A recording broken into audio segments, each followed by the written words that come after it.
Hi, my name is Christian Vien, and this is my presentation about rocks. Why rocks, you ask? Well, because Photoshop has notoriously been incredibly successful with making boring things more fun. So, what better way to demonstrate the wonders of Photoshop through the use of rocks?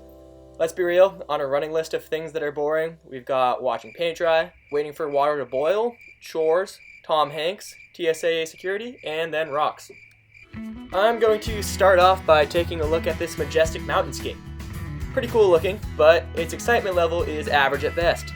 Now, toss some of James Cameron's floating rocks from the movie Avatar into the mix, and we've got ourselves a magical land of endless opportunity. Thanks, Photoshop. Now, here is a very different kind of rock.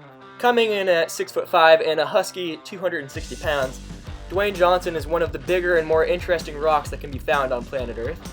Most rocks are made of minerals, but this one is actually made of 20% iron, 30% protein powder, and 50% steroids. Have you ever noticed that the rock never appears to be at home in any of his movies? I found this to be a bit bizarre, so I took a wild guess at what his home may look like. This right here is what I came up with.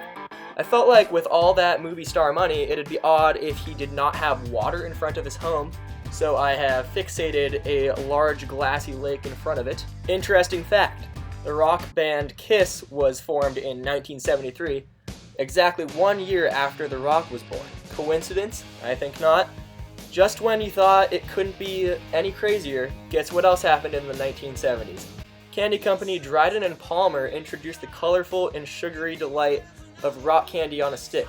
The 70s was certainly a great time for rocks. In my Google image searches to find things related to rocks, this picture of a monkey holding an orange came up. Google certainly has a weird way of coming up with its image results. I couldn't help but notice that the monkey appeared to look somewhat sad and tired. I thought to myself, how could Photoshop and rocks possibly fix this situation and make it more intriguing? Fortunately, the energy drink company Rockstar has the perfect solution. After just one of these drinks, this little guy will be bouncing off the walls. He'll just have to endure the small side effects of possible heart failure, rising blood pressure rates, difficulty sleeping, and inevitable weight gain.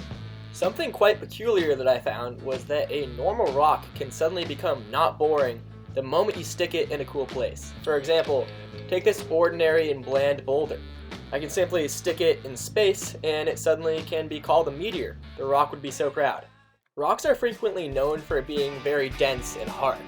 In fact, they even named a restaurant after this observation. For those of you that don't know, the Hard Rock Cafe is a restaurant dedicated entirely to rock bands. But what about soft rocks? Sadly, such a thing does not appear to exist. But once again, with some Photoshop magic, a normal hard rock can be turned into one as soft as butter. This will conclude my reasoning on how Photoshop can turn something as boring as a rock into an alluring piece of photographic genius. Thank you.